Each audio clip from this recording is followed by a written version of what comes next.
Every time I meet someone for the first time and I tell them I'm from St. Louis, they're like, what are you doing in Florida? How did you hear about FAMU?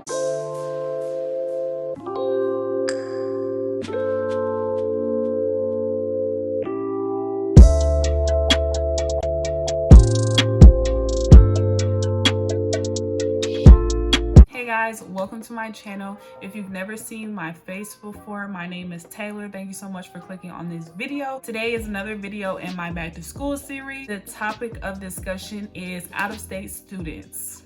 I am from St. Louis, Missouri, and I go to school in Tallahassee, Florida. So that is 12 hours and approximately 880 miles away. So I'll go into detail about how I did the move-in process. So I flew to Jacksonville, Florida, which is 2 hours away from Tallahassee, on Southwest Airlines, and I was able to bring 4 suitcases, guys. 4 suitcases, and they all had to be under 50 pounds. So that just tells you the amount of stuff I was really able to bring. I mostly brought clothes and shoes. That was about it. I didn't purchase any dorm stuff here in St. Louis. All of my dorm stuff I ordered. So I just wanted to give you a little backstory about how I moved in, and I virtually had no resources when it came to doing this process. I didn't personally know anyone who went this far away to college, as well as I tried to find some YouTube videos, but I didn't have any luck. So that's why I'm here today, because I know that I searched for videos about how to move out of state efficiently. I couldn't find anything, so that's why I'm here today, to help you guys, give you some of the tips that I wish I had. I do have my book here with all my notes. This is my YouTube book. Point number 1 is to determine how far you're going. So if you're watching this video, you have made a college decision at this point. And first you have to determine how far it is. So for me, I knew that Florida was 12 hours away from my house. And also you have to determine who's going to be going to move in with you. So for me, it was just mom and I. Our options were very limited, and that's one of the main reasons we did not drive, was because she would have to do the full 12 hours herself. And she did not want to do that. She just felt like her long road trip days were behind her, and this was not a trip that she wanted to make. So we knew that we would have to look at alternative options. I knew that Southwest is the cheapest airlines, because the only airlines that fly into Tallahassee are Delta and American. So you have to do some research about where you're going. Pinpoint who flies into that area, pinpoint how much flights typically are to fly there and fly home. So you just have to pinpoint everything. Also, you can pinpoint neighboring areas, and that's what I did. Jacksonville was the closest and the cheapest place to stay. There were other areas like Panama City, but that's more of a tourist location, so it wasn't going to be cheap for us to find a hotel there. There's so many things that you have to research before, and so really you just have to look at, are you driving or are you flying? And then you can go from there. Let me know if you want me to do a video about my experience flying and the tips, because these are just general tips for out-of-state students. I didn't want to do a whole video if no one was going to watch it. My next tip is to look on Instagram, Twitter, any social media network to find other out-of-state students. I say this because they may know someone who is from a city where you're from. We had like a FAMU 22 page where we could post who we are, our major, and where we're from.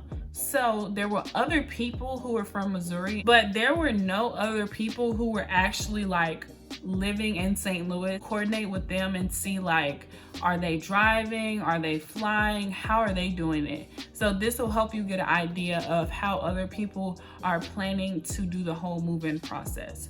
Also, it's like really cool to make friends with people who live close to you, because then later on during the holidays, you can collab with them and figure out you guys are planning to get home. So if one of them has a car and they plan to drive, then you could like pay them gas and ride home with them. Or if they're planning to fly, you guys could fly together, but have someone to coordinate with. Me and my roommate did this all the time freshman year. Even though she's from Dallas and I'm from St. Louis, we still coordinated our plan. We would leave Tallahassee together and then we would both go to Dallas, and that's where my connecting flight would be. And then I would get on one more flight and go home. So it's just like a better experience if you have someone to go home with. Also, you want to just post and like put out there who you are on your pages. I know that most schools have them, and we have a FAMU24 page. Shout out to FAMU24 if you're watching this. And if you have any questions, please don't hesitate to drop them below or follow me on Instagram. This point is buy items from people who are getting rid of them. Every freshman puts a mini fridge in their dorm. So most people will sell their mini fridges after their first year. And this is a really good thing to look into because, for one, it will be a cheaper alternative than buying it from the store. Moving out of state, you won't have to worry about putting that mini fridge in like your car if you're driving. See if people are getting rid of their big items like microwaves and mini fridges, but you do want to be careful, make sure that they're legit and that the stuff is still in good condition. So my next tip is to order a lot of your things online. Target and Walmart, they hold the merchandise in store for 7 days. Order all your items 7 days before and it'll be held in the store for you. And this is a pro tip because when you get in the store, it's going to be very, very sparse.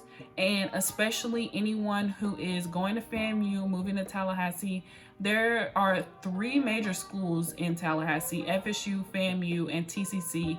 All of those schools are in the same city. So when it comes time for dorm shopping and move-in and all of that, Walmarts, the Targets, all of them are sparse. If you order your stuff online and it's held in the store, you'll be okay. You'll have more variety to pick from online instead of just going in the store and shopping. So another great place to get dorm stuff is Bed Bath & Beyond. Although they are a little bit more pricey on their items, they have really good coupons. They usually run a special which is 20 off 80, and that is such a good deal if you're dorm shopping. Actually, they had a pack and hold. So I did this.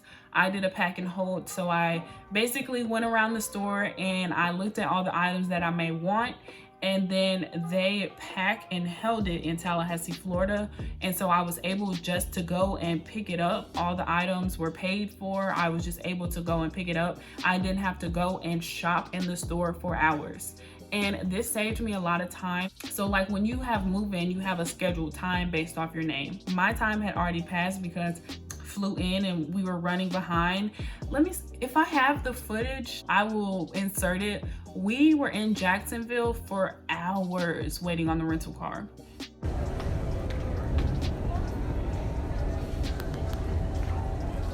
I only shopped for my personal care items and my food that I was gonna have in the dorm, and everything else I ordered and I picked it up. So my next tip goes with the one from earlier, is to locate an alumni chapter from your area. For FAMU, we have a whole website that lists all the alumni chapters, and there is a St. Louis alumni chapter, but none of the people are active, so it was really hard for me to connect with them. I'll leave the link below. If you're FAMU24 and you're out of state, I'll leave the link for the alumni chapters that FAMU has. They could have knowledge that helps you, as well as they could know people who could help you get things done. And this is really important, especially at HBCUs, because it's all about who you know.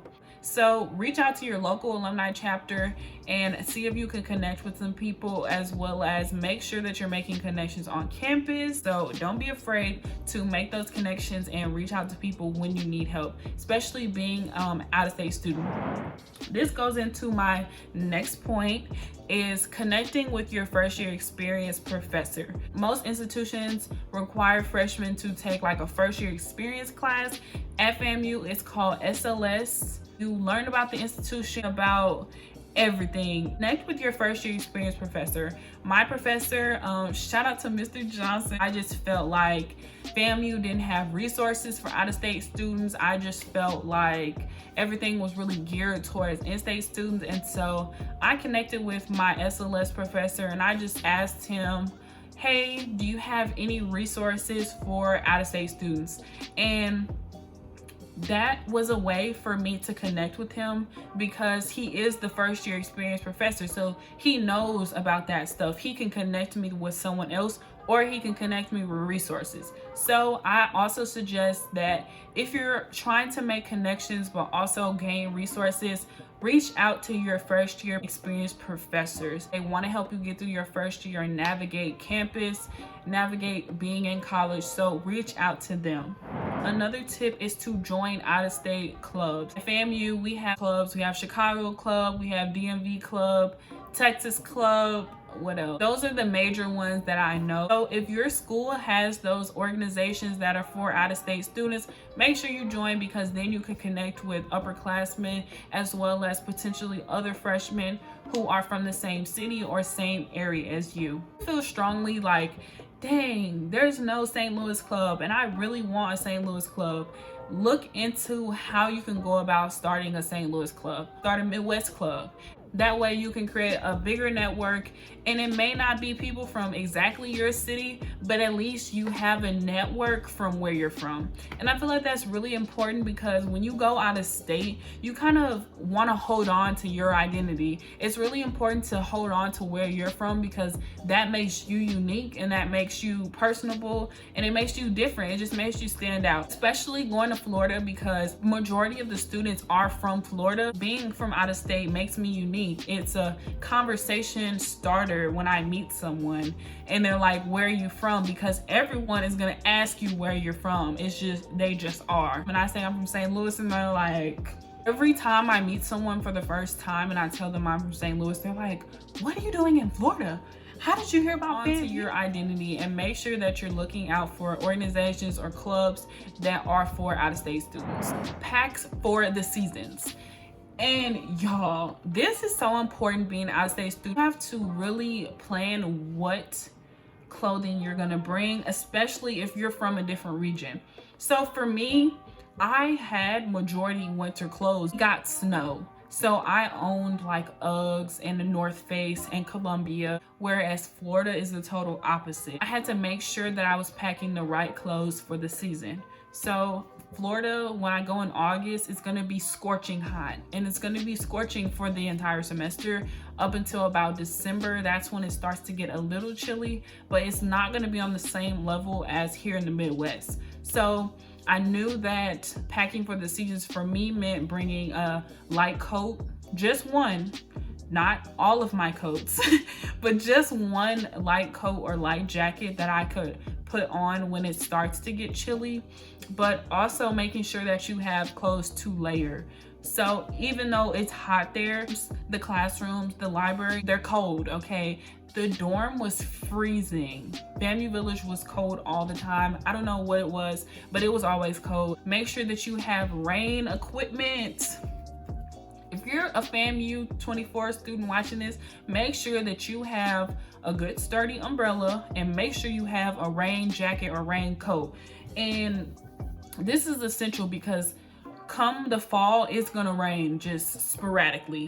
Just with the drop of a hat, it will rain in Tallahassee. So be very mindful of the season patterns. So pack for the seasons. Do not bring all of your clothes at once. And this was hard for me because I only had 4 suitcases to bring all of my clothes in. So a lot of the stuff I had to leave here, and then when I came home for breaks, I would have to decide what I'm gonna take back with me. I brought the essentials and I brought the basics. So that's how I pack. This is like my final tip, because this is one of the last things that you wanna do, or maybe it's one of the first, I don't know. Learn about residency or out-of-state waivers. So for FAMU, they do offer out-of-state fee waiver, and that's if you have a 3.0 GPA or higher, and you have to apply the semester before that you want it to go into effect. So in the springtime, they'll have where they send out an email saying fill out the out-of-state fee waiver, apply for it, whatever. And then in the fall, you will get the fees waived if you qualify. If you're able to get residency, it could save you a lot on tuition. For me, when I got to FAMU, they had just changed the residency rules. It previously was that if you just went and got a Florida ID, you were technically a resident of Florida and you just had to fill out some paperwork to go with it, and then you could qualify for in-state tuition. But they did change it, and since I'm a dependent student, technically I am a resident of the state that my parent lives in. And so my mom lives in Missouri, so I'm technically still a Missouri resident, even if I have a Florida ID and I go to school in Florida, which sucks. It literally sucks so bad. I knew I would be paying more to go out of state, so that was the decision I made personally, and that's just what I'll have to live with. But I do apply for the fee waiver, which is like better than nothing. You know, apply for what you can, but definitely learn about residency. It doesn't hurt to just find out the rules and how your school does residency. Long run, it will save you a lot of money. That concludes all of my tips. Thank you so much for watching this video. I hope you learned something new, but I hope I helped somehow. And if you like this video, give it a big thumbs up and make sure you tune in for my next back to school video. I am posting every single day. Subscribe. I'll see you in my next one. Bye.